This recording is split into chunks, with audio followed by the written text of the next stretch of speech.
What's good, everyone? My name is Jacob Moses. I'm the community builder here at Strong Towns, and welcome to our first ever Ask the Author webcast. This is going to be a monthly webcast with myself and author of Strong Towns, A Bottom-Up Revolution to Rebuild American Prosperity, Chuck Marohn. Chuck, what's Hey, going on? it's very exciting. I'm here in the Bat Cave at my house with my Mark Zuckerberg uniform on. Um, I was traveling the last 3 days, and so I kind of crawled out of bed. I got home really late this morning, this morning actually. So yeah, it's cool. I'm happy to. This is exciting to do. I know when we talked about the book tour and all the things we were going to do, we really wanted to make this book club something important and something special and something that got a lot of our time and attention. It's been fun to add some thoughts to the conversations going on, and it's exciting to be able to do these Q&As like this. And it's always fun to hear how people interpret your work.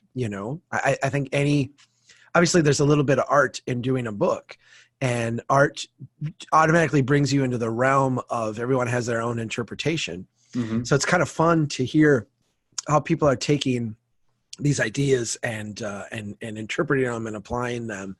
And, I learned from that too. So it's fun. Yeah, and it's been really interesting to observe the kind of discussions happening in the book club.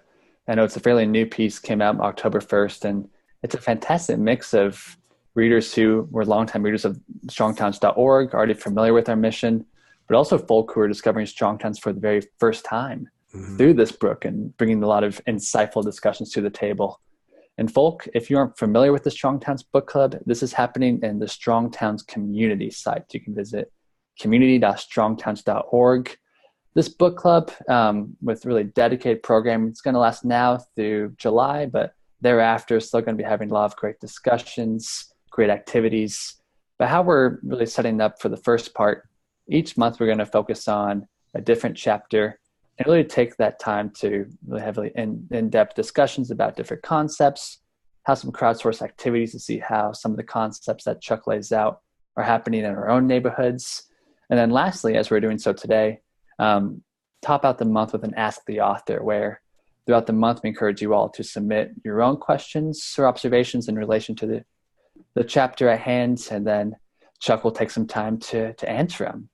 So in January, we discussed chapters 1 and 2, and these chapters really focused on, just reflecting on our ancestors and over the centuries, how they understood that really to create places optimized for human flourishing, it wasn't top-down plans, it wasn't, putting millions in capital into a big mega project, but instead just a lot of testing and tinkering to see what works best for not only myself and my family, but the community as a whole. And we got a lot of great discussions throughout the month, a few great questions submitted by participants. And then also we have about 4 of our local conversations having active in-person book clubs as well. So in this Ask the Author, we'll knock out a couple of questions from folk in the book club, some observations from people having in-person book clubs, and then dive into a few discussions happening in the book club as a whole. Yeah, the in-person stuff is blowing my mind. It's really It's cool. crazy. It's really cool. And if you're out there doing one of those, hook us in, because we love to hear about it. And I'll just throw this out for the people listening to this. I'm happy to jump on a 20-minute, 30-minute call with people. If you guys are sitting around having a book club and you want to schedule a Skype in with me, I'm happy. That's fun. I like doing that stuff. If we can fit it in the schedule, I'm totally available to do that. Very good. Yeah. Well, Chuck, let's go ahead and get started. We got the first question from Steven, longtime Strong Towns member, a member of the Strong Towns Atlanta local conversation, one of the newer crews doing a lot of great work. Steven asks, chapters 1 and 2 of the Strong Towns book slay 2 sacred cows of the American suburb. 1, you can have it all without trade-offs. And 2, you don't have to accept change if you don't want to. Humans have a strong capacity for self-delusion in the face of uncomfortable news. How do we communicate the need for both managing trade-offs and embracing neighborhood evolution in a winsome manner? Chuck, what do you think? I think, I mean, this is really the fundamental task that we're trying to do at Strong Towns. I mean, how do you take this and communicate it to people? And I think there's a couple stages of this, right? The first is communicating it to people so that they grasp it. And that's what we do like every day. I mean, that's what our media project is all about. That's what our podcast is about. That's what this book club is about. That's what the book is about, is getting this message out in front of people so that they can digest it. And I think that there is obviously we have active strategies to do that. Our members are helping with that. People around the country, when we give them the tools to talk about this, they go and they talk to other people about it, and the message is spreading. I think there's a distinction though here that's important to dwell on for just a second. And it's this. It's one thing to hear this message and understand it and go, yeah, like I get it. And we see that happening all over the place. It's another thing then to internalize it in a way where you act on it. And this is the scary part. And I'll just pick on myself for a while. I started putting these thoughts and ideas together back in like the mid 2000s. I was looking around as a planner, as an engineer, going, this stuff doesn't make sense. I started doing these cost analyses of different developments, including the street that I lived on. And I'm like, this is completely insolvent. Like, this doesn't work. And I started going to the next step and the next step and the next step. And I got to a place where I was living, this 5-acre lot, 12 acres out of town, didn't make any sense. And this was a place that my wife and I had purchased right after college, had built the house ourselves, had designed it ourselves, we're raising kids. I mean, my daughter was born in 2004. So this is like right when she's a little baby, and we're having all these memories we're building in this place. And then we got to the point where it was like, okay, what do we do? I come home to a place like, I don't think this place is going to be here 30 years from now. That's the implications of my work. We tried to sell it in 2009. You can guess how that went. Didn't sell it. Oh, we had 0 people look at it. I mean, we were in this middle of this housing depression. It took us another like 6-7 years to be able to move out of that place. That was 6-7 years where I lived with this like constant cognitive dissonance. It's really hard to help people not only grasp what we're talking about, but then put it into action in their own lives. Because everything that we have set up in our system is this response to this transition in the Great Depression and World War II to this kinetic growth pattern. And so if you're financing a house, if you want to get a new development built, if you want to see some change happen in your city, you're literally facing this kind of big, overwhelming, multi-headed monster that is pushing you to do something that if you read chapters 1 and 2, you're like, oh my gosh, this doesn't make any sense. And so I the only hope I have for people, or the way I kind of express it to people, to be like, you're not going to be able to resolve every one of those cognitive dissonances. I live in town now, so I've dealt with a few of them, but I live on a street that I know is not like a viable thing. I live next, in a neighborhood that's not allowed to change and adapt and grow. So you basically put yourself in a position where, as stresses come to play, you have more optionality, you have more options, like things can start to change and adapt and evolve. And to me, I think the question is, how do you communicate it? I think you get people understanding it so that when they're faced with those personal decisions and then those group decisions amidst stress, sure, they actually have this knowledge as part of that decision-making process. It's not perfect. It reminds me of the Strong Towns presentation. I remember you and I back in Denton together, my parents in the audience, they were still trying to understand the Strong Towns movement, the work that we're advocating for. And the slide that you show, of course, showing Lafayette and comparing the miles of pipe. I don't remember the exact date range. Yeah. But between, I guess, the pre-World War II or maybe shortly thereafter. 5 feet of pipe per person at the end of World War II. And today it's 50 feet of pipe per person. When I show the map of Fresno's growth, I explain at the end, my little city here, 13,500 people at the end of World War II. Today it's 13,500 people, but it's 10 times the area. You know, it's it's the same number of people, but just this massive, massive area now that we're paying to provide sewer and water, provide roads and streets and sidewalks, do police protection, fire protection, all these things. When you look at that, we're not 10 times wealthier. In fact, in Lafayette, it's 1.6 times family income has gone up. Net worth has actually gone down over the last 30 years. And so you look and you're like, well, we can grow very, very quickly. I mean, I hope that's what your parents took away from this is like, we can grow very quickly if you take on these long-term, you know, if you're willing to, in a sense, bankrupt a future generation. That is, you know, that getting a little bit into chapter 3, but essentially like that's how I hope people walk away from chapter 1 and 2 with an understanding that humans are wired like a certain way. And part of that is beautiful and part of that is deeply flawed. And you can't separate the two, like they're together. And so when you look at like our habitat, the places we build for ourselves, they are likewise beautiful in many ways, but they're also deeply flawed.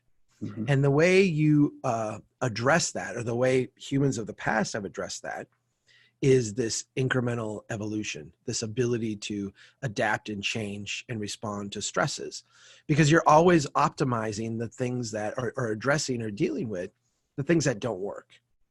And when you lose that ability to adapt and to change and to try to fix the things that aren't working, when you can only take big steps and they're final steps, like we're going to do this and then it's done and it will never change, you lose the dynamism that historically has been part of human development. Yeah. And I imagine as someone continues to advocate for this message in the suburbs, it might be helpful to reflect on your observations in Pompeii in your early travels in your 20s.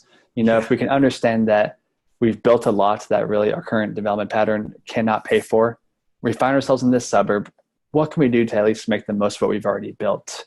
You know, you shared the story of that family in Pompeii who they had a building. If they want to get some extra income, you know, maybe rent out the back room. If someone had an entrepreneurial idea, use the front room as a restaurant. Just a great reminder of, yeah, we find ourselves in this position, but what can we do? How can we visit zoning or just the general culture to try to make this place more adaptable? Yeah, it's funny because I don't think I did this strongly enough in the book. I'll do a little bit stronger here.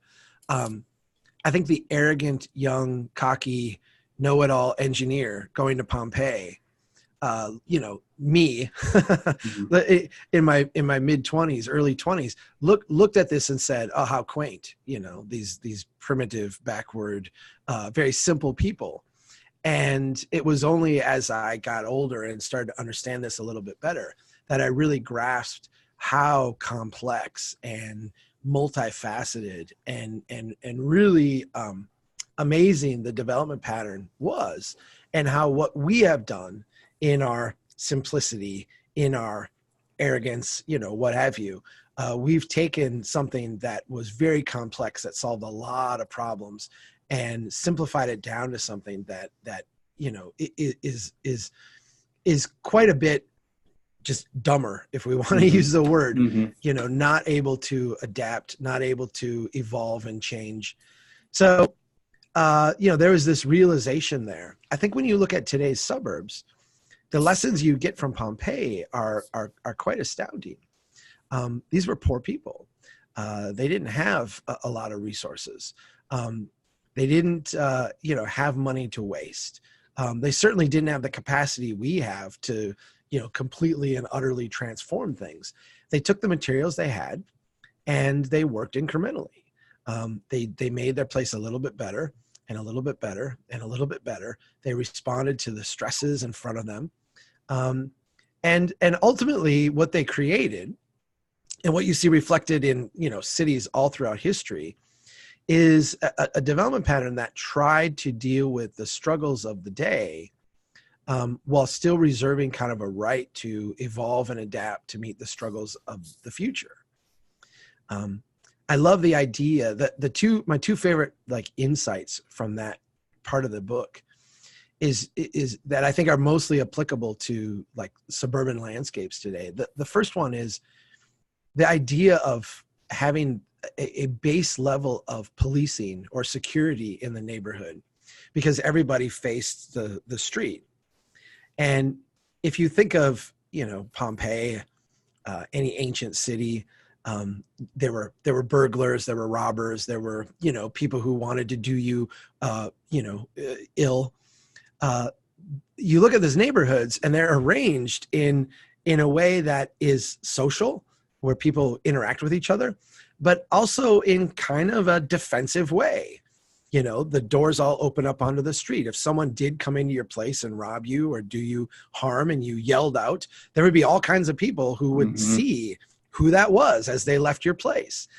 And I'm not saying this solved all crime, but it certainly created a huge deterrent, because to do something bad, you would have to get by a bunch of watching eyes. Sure. That's something that when you look at the garages of the suburbs, where, the houses tend to have garage forward and all the activity facing the other way, you're basically creating a place that as soon as it loses its affluence, is not able to be policed, or not able to be policed easily. There's the other one is just how, and I describe it in the book as, drawing out the values. When you stand at that little place in Pompeii and you look down the street, you're getting to the Forum. The center of Roman life in a city like Pompeii was the Forum. And we're familiar with the Forum in Rome as being this place, but all these other towns had their own, version of a Forum. This is a place where essentially the values of the community, the things that tied people together, we are Roman, here's what that means to us. All of that was reflected in this place. But the design of the street and the way it was set up basically drew that out into the surrounding neighborhoods. And so if you were standing in front of this little place and you were buying food from what essentially was a street vendor, who lived in this little place along the street, you were also getting, like, in a sense, communing with what it meant to be Roman. You could not stand in that place without taking those community values in. We sometimes struggle with this in the United States. I think if you dropped a Roman in to our culture, or dropped, a Greek or a Persian, or, go back into whatever society and drop them in and said, what are the values of America today? They would look around and they would say, well, it's got to do something with fast food and, consumption. That's basically like the things that are thrust upon me in our culture. There's a lot of subtle things we can do to reflect our I was going to say our better natures, but I think I would maybe put it a little bit differently. Reflect our more hopeful aspirations of ourselves in the subtle ways that we lay things out and design things and connect them. And the suburbs have a possibility in many places to transform with those in mind, to be able to ponder that, to capture that. If you go to suburbs, a lot of people say, well, I live out here because I like nature, or I like open spaces, or I like, whatever it is.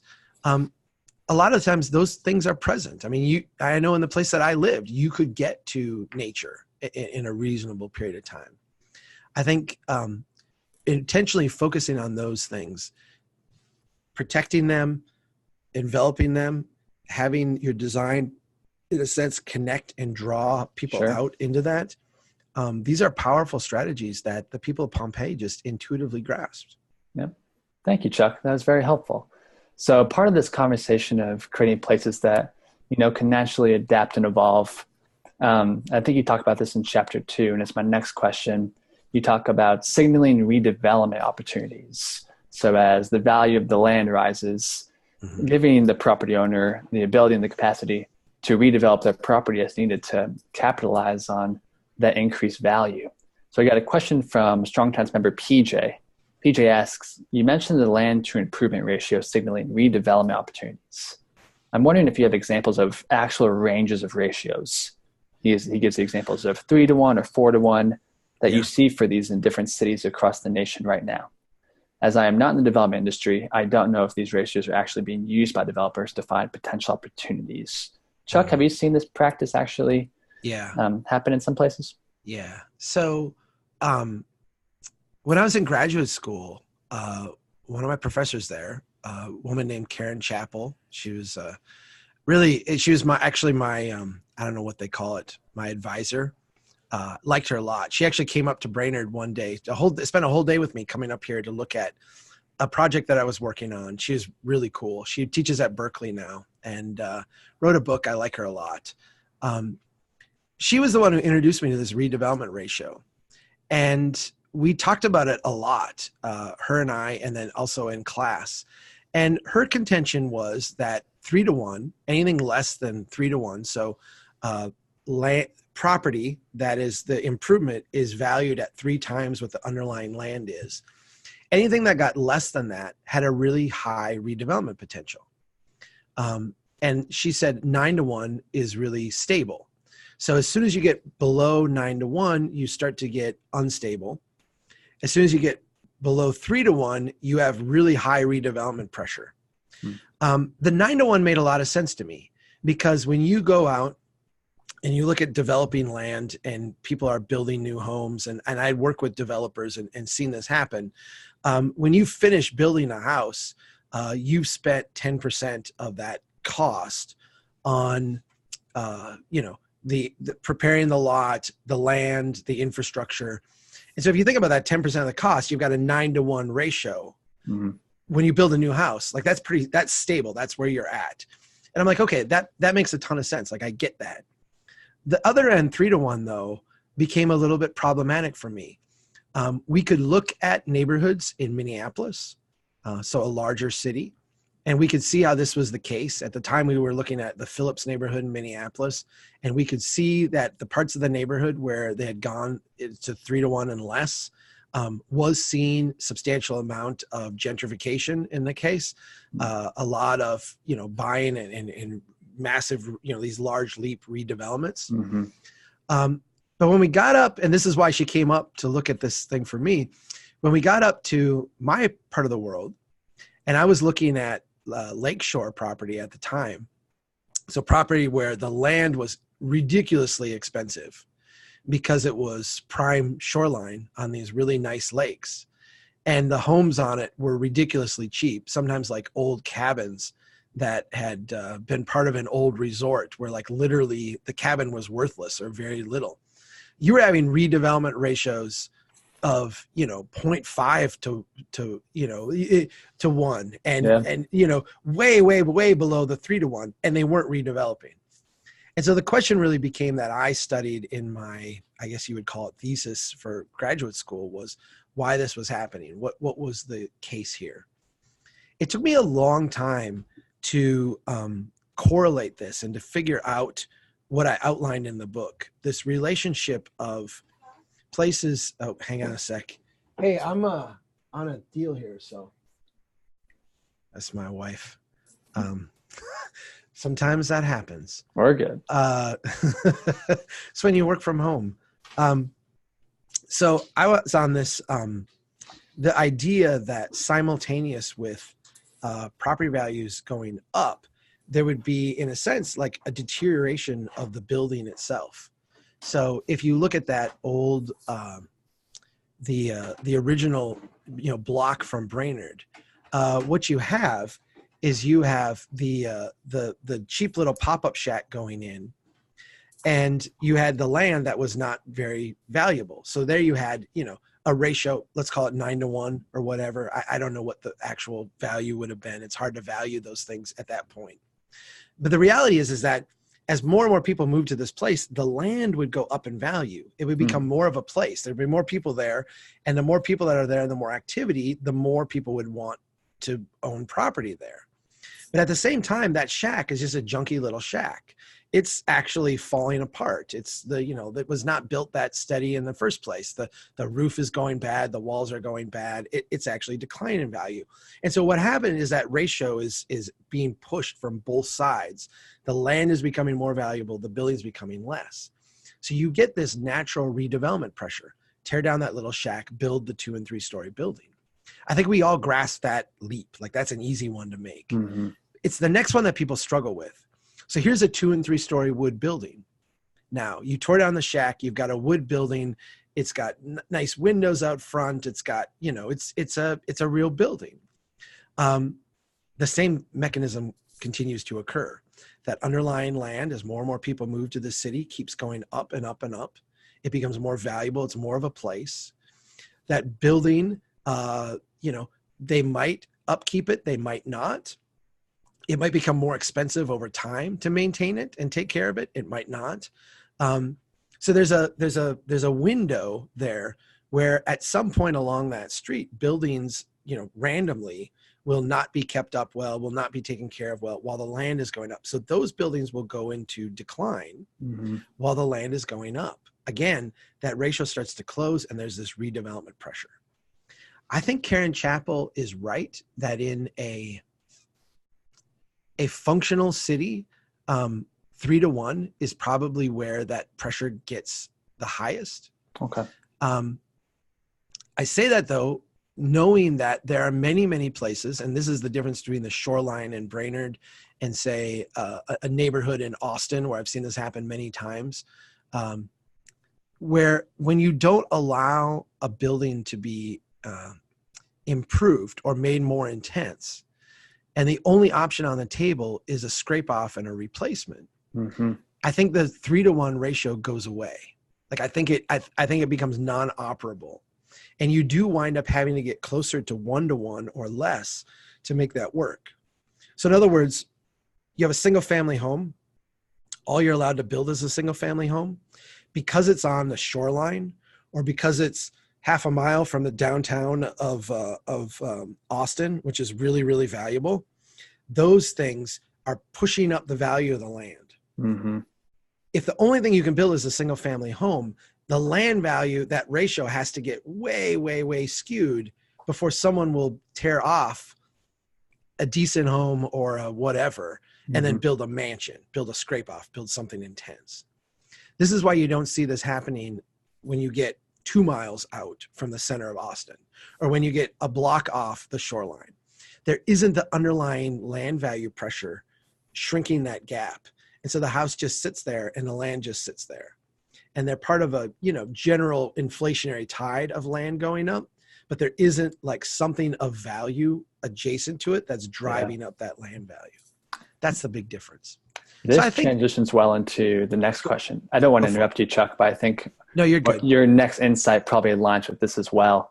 This is a question that we found in Strongtown Sioux Falls' book club. They've had a fantastic blog on the Medium blogging platform, really fleshing out how these concepts in chapters 1 and 2 relate to Sioux Falls. This is a question that Boyd had. So again, as we're seeing this natural redevelopment process, we have neighborhoods that can adapt and evolve to different stressors. Of course, we don't want to see what you just presented, Chuck, where these single-family homes just become a scrape-off, or we're tearing down a single-family home just to build, a McMansion. Right. So Boyd says, what changes to zoning laws can help prevent what he calls inappropriate development, such as McMansions and other developments that don't align with the scale of the neighborhood? So we understand that these natural redevelopment pressures are appropriate, which is what builds a strong neighborhood. But how do we make sure that still, a development that benefits the neighborhood as a whole, as opposed to just perhaps that one property? So this is where we get into like the incremental nature of change. If we look back historically, the evolution of a neighborhood was, in a sense, limited by not only the resources that people could put into it, but also by just the sheer capacity that people had to make change. You were working with your hands. You didn't have huge cranes. You didn't have backhoes and dozers. You couldn't utterly transform a site overnight. And so in a sense, they were forced to, like ants building an anthill, they were forced to work on the next increment. When you look at that interaction, the rising land values coming up, driving redevelopment. I point out in the book, no one would have gone to Frontier Brainerd where you had little pop-up shacks. And as the land was going up and you were going to redevelop, put in a big, huge granite brick, bank in that street. Like no one was going to do that. Wouldn't make sense. It wouldn't have made sense. It would have been too big of a risk. It was too big of a leap and too big of a risk to do something like that. That 2- and 3-story wood structure town could easily become a ghost town, and your investment went out the window. In fact, here in Brainerd, the thing that actually made the city take the next leap was the railroad company had to choose between Brainerd and Barrows, the city to the south, on where to put the crossing for the Mississippi River. So I live here 4 blocks from the Mississippi River. The train crosses it, like 5 blocks that way. That was the decision that made Brainerd the county seat as opposed to Barrows. Barrows is like 5 miles south of us. You can go there today and you can see the little pop-up shacks where they used to be, and there's a bunch of trailer houses, and it's like a poor city. It was a city that didn't get the railroad tracks.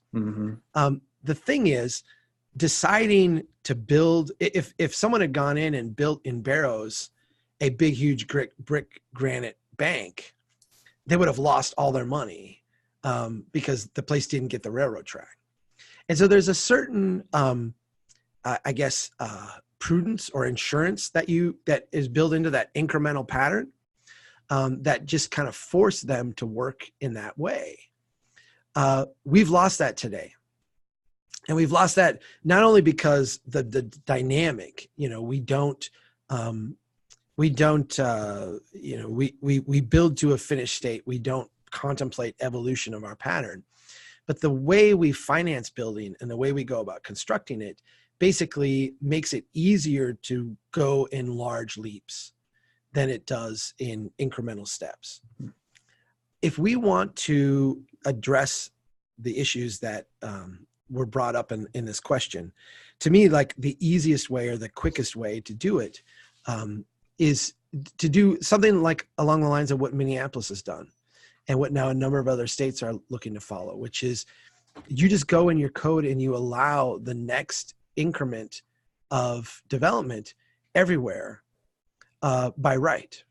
And by right, I mean, you don't have to go in and ask permissions. You don't have to go in and, you got to get a permit, but you don't have to go beg the city council. You don't have to go, in front of the planning commission. You don't have to notify all your neighbors and let them come in and yell and scream at you. You should, if you have a single family home neighborhood, be able to convert any place in that neighborhood to a duplex with very minimal levels of friction. If you have a neighborhood full of duplexes, you should be able to go to 4-unit buildings. If you have 4-unit buildings, you should be able to go to row houses or 6 or 8-unit buildings. This is a rate of change and a pace of change that not only is respectful of the neighborhood, but actually leads to good economics and good feedback at the block level. The challenge that we have is that our financing system doesn't want to work at this scale. And I hear from developers every now and then who'll say, it's too expensive for me to buy the property and just make it into a duplex. I need to get at least 8 units in order for this to work. And I'm telling you, yes, that's true. And the reason is because the property is massively overvalued. I think what we will see in Minneapolis over the coming decade, now that they have approved the ordinance they have, is that property values and land values, a different set of developers will start to emerge. And land values and property values will actually slowly come down or equilibrate with the market. And so you will go back to seeing a healthy ratio between improvement values and land values in a way where when there is decline and the land value is going up, people will be able to buy that and redevelop it. I think that will be the outcome of what Minneapolis has done. Have you seen cities lower that barrier to entry to actually build that duplex or to convert that single family home into a duplex beyond, just changing the zoning to allow it to happen in the first place? Well, that's really, I mean, the main barrier. I mean, obviously, there's some building code things that go into that, but when you're doing a duplex, the building code doesn't get onerous. It's only when you get into larger units that you have to do things like sprinkler systems and what have you. But a duplex is relatively simple to do. So, I mean, I've seen cities give out subsidies for them and all that. I'm not keen on going that route. I do think that the primary roadblock from a regulatory standpoint that keeps this from happening is that zoning code, the zoning provision. And the reality is, like, the first step is actually the easiest. Single family to duplex, you can get financing for duplex. That's not it. Our current system of financing needs to evolve to become likewise more bottom up. It's funny because you start describing the way that our financing should work, and when you get to the end of it, it's like an S&L, which we've largely done away with because of the corruption that happened in the 80s. But the idea of, Jacob, you go and put money into a bank, and then that money gets loaned out to someone to build a house in the neighborhood. And, this is like a really good self-rejuvenating model of wealth creation. We need to evolve our financial systems to support this. But the first step, and I think the hardest step and the most consequential step, is to just change your zoning code to allow it. Gotcha. And I think all these other mechanisms will start to fill in.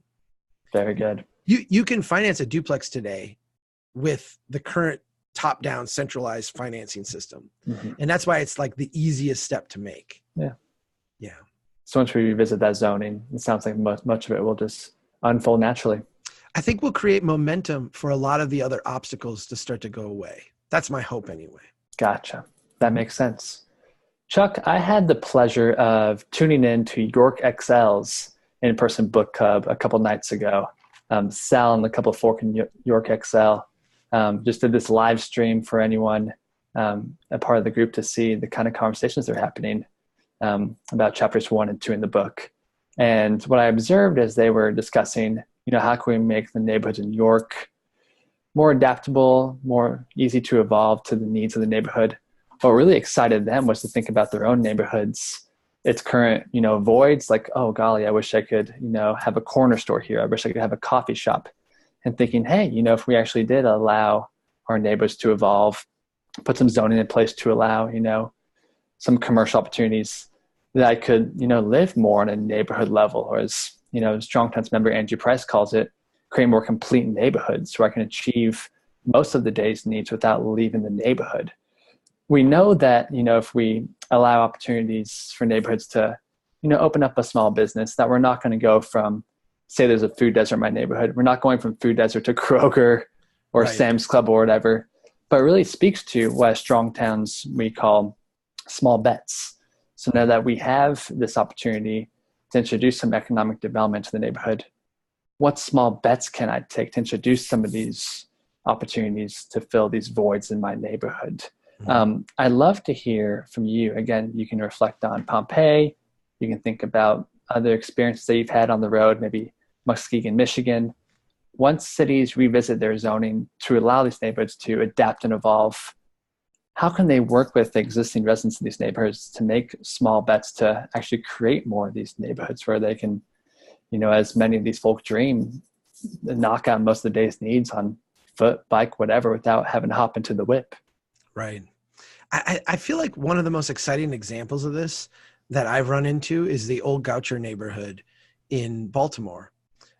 If you went to this neighborhood a decade ago, you would have seen, and you still can see some of this today, it's not all gone, but you see a lot of struggling properties, a lot of dilapidation, some of the worst in the country, in fact, in terms of decline and just general overall despair. Incidentally, also some of the best urban design you're going to see in the country. And so I like to point this out to my friends who are all about urban design and like urban design solves every problem. explain Baltimore, because Baltimore has fantastic urban design and they have some of the worst problems at the block level that you'll see. Mm-hmm. Urban design is a part of this, but there's so many other things. What I have seen make a huge difference in Baltimore is the advocacy of people on the ground for that next step of improvement. I met a wonderful guy named Kelly Cross.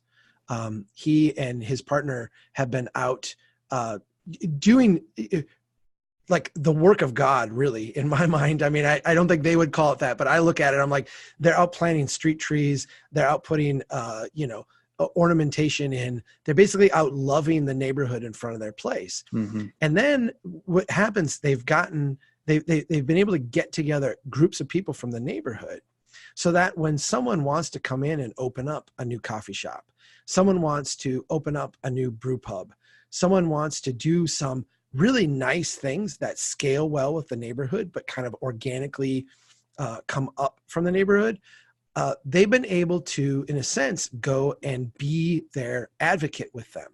Mm-hmm.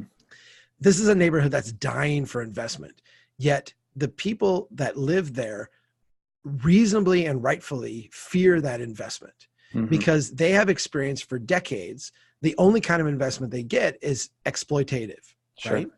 It comes in and it doesn't respect them. It is really about moving them out and putting something in that is not, that's artificial, that's not like scaled or respectful of the neighborhood. What Kelly and the group that has surrounded him and kind of, others in that neighborhood have been able to do is be the kind of go-between. So, okay, here's a group of people who are opposed to this. We're going to go have a chat with them and talk to them and hear their concerns legitimately and give them voice, but talk to them about what's going on. They've also been able to go to council members then and say, like, look, you can approve this stuff and you can allow this stuff and we got your back. Like, you're not out there on your own. You're not going to get beat up with nobody taking care of, defending you. This is all like ground level politics almost. And it's something that's not natural to me. Like, I don't get this stuff. Like, this is not what I excel at. But in the places where I've seen it work the best are places where they have that kind of thing in place. Mm-hmm. So Minneapolis has done a great job with this. I know we've had a little bit of confrontation with this group, not on our behalf. I love them, but there's a group in Minneapolis called Neighbors for More Neighbors. And I step back and I watch what they've done. And I think you guys have been brilliant. When the apartment complex is going in and the city ordinance requires a whole bunch of parking, they go show up and say, stop doing this. When someone wants to build in a parking lot and a bunch of neighbors come out and say, no, you can't take away the parking.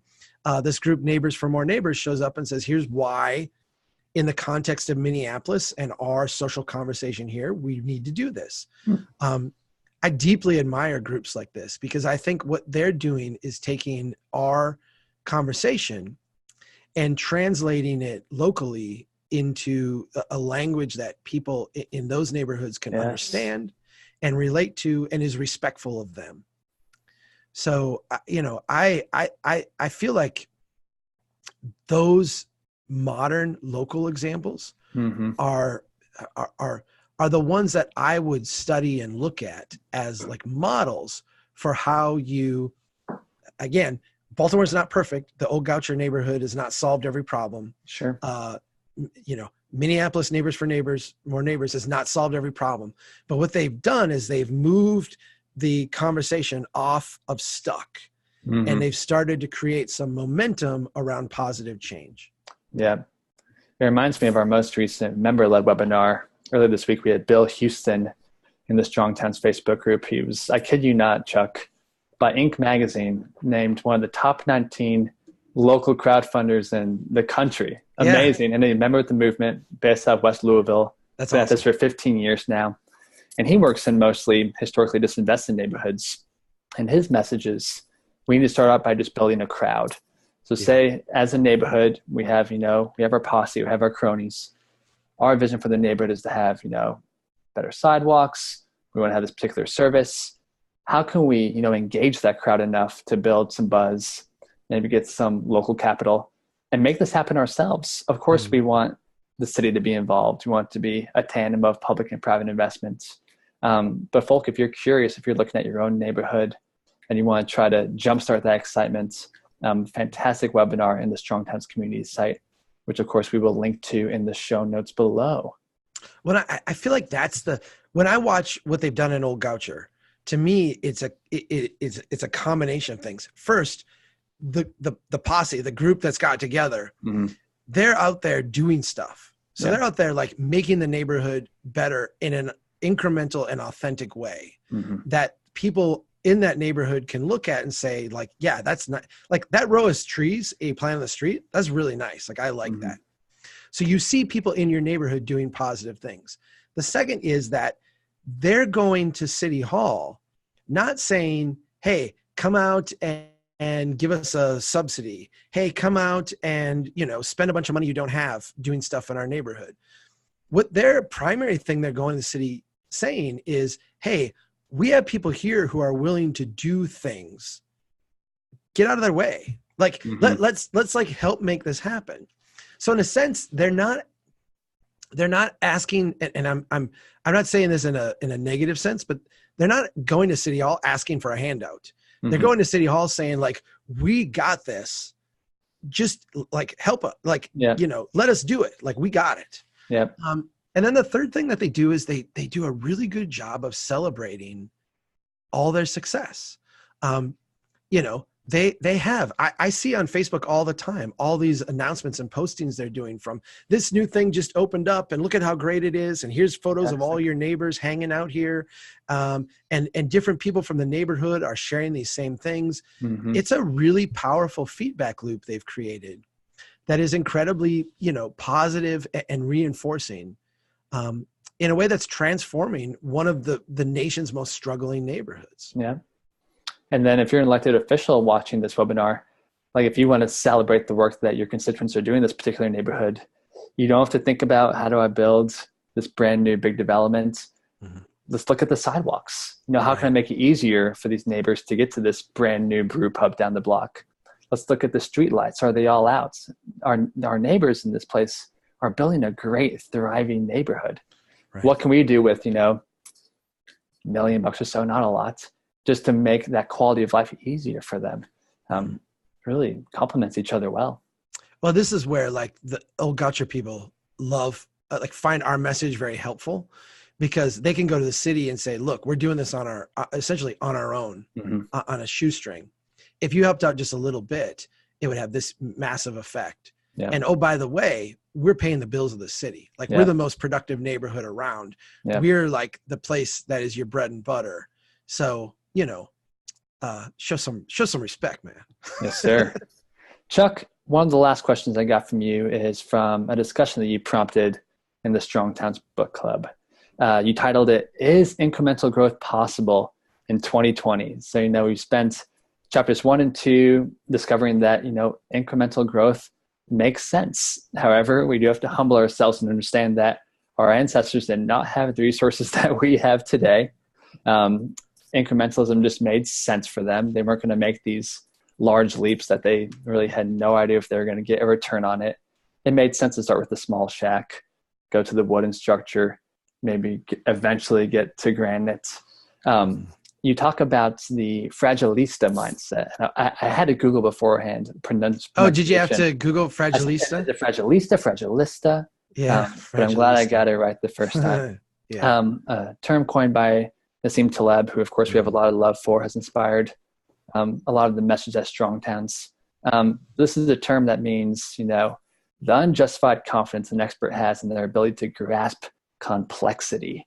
So again, we spent chapters 1 and 2 understanding that incrementalism, embracing that human habitats are quite complex, and the best way to address that complexity is incrementally. That makes sense. But again, especially as we shift towards, the latter part of this year with the presidential election, we still see a lot of broad, simple solutions to complex problems. So you posed this question, I know rhetorically, but I want to give you an opportunity to dive deeper into it if you'd like. Can we voluntarily become the humans of Pompeii, or as you discussed earlier, frontier Brainerd again? Or must we experience a great humbling episode if we are to regain our collective humility? this is something I struggle with a lot. And I pose this as a question because I feel like I skirted it in the book. I didn't address this in the book. I kind of laid out like, here's where we need to go. But I didn't really get into the question of like, is it possible for us as just people to do this? So if we look at the history of humanity, it is full of these episodes. And I do say this in the book. It's full of these episodes of what you just call like overreach and then fallback. So you can look at actually Dan Carlin, who's a fun guy, does a hardcore history podcast, just wrote a book called The End is Always Near. And it kind of, the theme of it kind of goes into this, but there's another one, and I'm struggling to remember the name of it too, but it's in a couple of years ago, I read it. It's in my reading list. And it just went through all the different civilizations that reached, in a sense, like a civilizational high, and then was not able to sustain that, and then had a drop off. And then you see another civilizational high and a drop off. Ancient Alexandria, the library in ancient Alexandria, before it burned, had books about, that accurately measured the circumference of the earth, that, the earth was round. Here's its circumference. The sun is the center of our solar system. The earth orbits around the sun. I mean, all these things that like we discovered in the Renaissance, were things that were known thousands of years before the birth of Christ. I mean, that people like knew this stuff, and it became lost knowledge, in a sense, lost wisdom as those civilizations went through collapse. The Roman Empire is the one that I think we most kind of easily think of today, because our system of government is modeled on this. But you look at like the expansion of the Roman Empire, this long period of time where they were able to sustain it, and then the fragile nature of it, you have these series of events and it just very quickly collapses back to something more manageable, and also, technologically more primitive. Do we have to go through that again in order to get to something viable? We have expanded our cities. Like I said earlier, my city has expanded 10 times in area while not growing at all in population. If you look at the math of that, we should really decrease in size by 90% in order to get to something viable. Are we going to have to do that? Like, is that just baked into the cake? Or is there some way for us to, in a sense, transition without going through the pain of doing that? The pain of doing that will be very, very acute. We talk about affordable housing now as this painful issue, and it is. Like, I get the pain of that. Like, I'm not disrespecting that in any way. But we pointed out many times, fix the affordability issue, make housing cheaper for people to live in. And then here's the myriad of problems that show up. Your city's broke. All your banks are broke. Your retirement accounts are all drained and empty. Every boomer who's entering retirement is now functionally insolvent. There's this whole like range of things that we've essentially built around propping up this system that go away. And so I've struggled with, and this is how I've kind of reached the end for me, is like strong towns, our approach. I think if we all like jumped in tomorrow and said, we're all strong towns advocates, like this is what we're going to do everywhere all the time, 100% strong towns, no more building new stuff, all about incremental adaptation of what we have, maintenance, little bets, like this is what we're about. I think we could build a beautiful country, but I still think we would lose a lot of it. Sure. Like a lot of it would go away that we built already. Like there's going to be a in a sense, decline kind of built in. I don't think we're going to do that. I don't think mentally we're going to do that, because sure. I think, as you're going to hear in the next, 10 months, and this is not a partisan statement, but you're going to hear from two political parties, candidates who are going to say, here's my very simple solution to all the problems that you face. and you're going to look at that solution, and you might look at the solution of the side you're not planning to vote for and say, that's simplistic and stupid and it's not going to work and it's clear that it won't work. If you looked with that critical eye at the solutions of the people you plan to vote for, you would actually have to reach that same set of conclusions. Like, it's an oversimplification. It's not really going to work that way. Are we destined to, are we destined to continue on that route? And we can call it delusion until it breaks, and then we pick up the pieces. And if that's the case, I feel like what we can do is get a Strong Towns approach started. Mm-hmm. So we have the wisdom and the knowledge and the ideas about how to do this. We've got many more old Goucher examples that we can draw from and learn from and copy, so that when that hard time does come, we've got other models to do. Yeah. Or can we voluntarily opt out? Mm-hmm. And I talk about this in chapter 5 of the book, our need to, in a sense, voluntarily opt out. Can we fill this leadership vacuum and this idea void with strong mayors, strong city council members, backed by thoughtful populations of people who are supporting them in pushing for change and asserting kind of a local primacy over a lot of these issues? Can we get to the point where we have cities that are saying, hey, don't give us a bailout, give us more tools.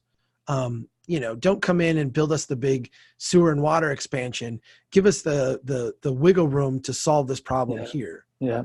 Can we get to that point? And to me, that would be like the most optimistic outcome, is that local leaders fill this void and can manage this transition better than just having the federal system and to some extent the state systems just go bad and not, ignore and explain away the problem. Thank you, Chuck. That was fantastic. And I'm with you. If we do give our local leaders more tools, more capacity to address the struggles that they observe, I imagine we also really tighten that feedback loop. Because right now, whenever it's top down, we are waiting for funds from the state or federal governments. It may look really good for them. We talk about in the book that the GDP is strong, creating lots of jobs. But when we're on the neighborhood and block level, we don't necessarily see that same, prosperity happening. So I think any opportunity to give local leaders the ability to act, tighten that feedback loop, to pivot as needed, it's going to be a great start for our country. Absolutely. That's exactly what it's about. And you and I both know, give local leaders more authority, more ability to act, a lot of them are going to screw it up. Like they'll screw it up really bad. They'll do things that you're just like, oh my gosh, why did you do that? But here's the difference. They'll screw it up quickly. They'll screw it up small. And they'll be able to learn from that screw up and adapt very, very quickly, as opposed to have decades or generations go by before you actually have to deal with the fact that you screwed it up. Which is not an exaggeration. Just not an exaggeration. Well, Chuck, this has been lovely. Final question for you. Yeah. So January has been fantastic. Great crew talking about concepts happening in chapter 1 and 2. Starting Monday, February 3rd, I believe is the date. We're going to start talking about chapter 3 in the Strong Towns Book Club. We're going to have a whole new set of programming, have a new crowdsourced activity. And this chapter is titled An Infinite Game. And it's all about making the case for why the city's primary goal is to endure, unlike a business where if they mess up, they can just go away and maybe lose like some users for your software product or something. That's not the case for cities. Like eventually all of your services will eventually dwindle away and you won't be building a strong place. Right. Going into Monday, Chuck, what kind of takeaways do you hope that participants take from this chapter? It's funny because that whole concept of enduring was so early in Strong Towns. It was one that my board, the board we have now, like really brilliant people who have helped shape this whole organization, said, oh, we're struggling with that. And I used to word it as winning is not losing. For a city to win is to not lose. Like there's no, the clock runs out or you cross the goal line and you won. There's no winning. Winning is just the absence of losing. So you should play to not lose. I want people to grasp that concept, because oftentimes we wrap community actions we take together as a community. We wrap those in the language of markets and competition. And I'm all for markets and I'm all for competition. Like I'm a free market, let's compete kind of person. But we want our businesses to compete, and we want the losers to go away and to be replaced by better businesses.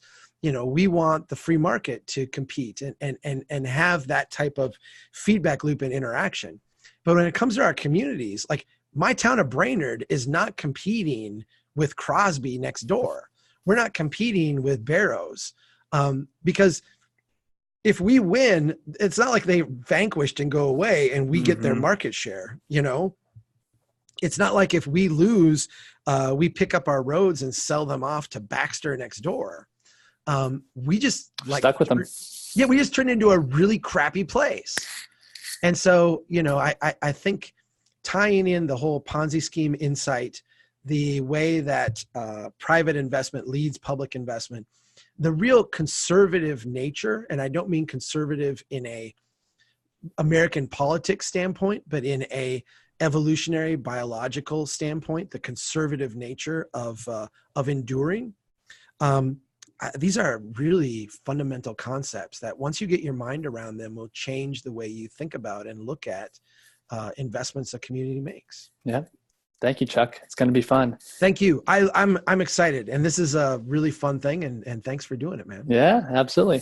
Everyone watching this webinar, thanks so much for joining us. Keep an eye out for the end of February. We'll knock out another one of these to answer your questions about Chapter 3. If you click that Chapter 3 page in the book club, you'll see a subtopic that says Ask the Author. Plug in those questions there, and we will get them answered in the webinar. Chuck, thank you. This was fun. Thank you. Talk soon. Take care, everybody.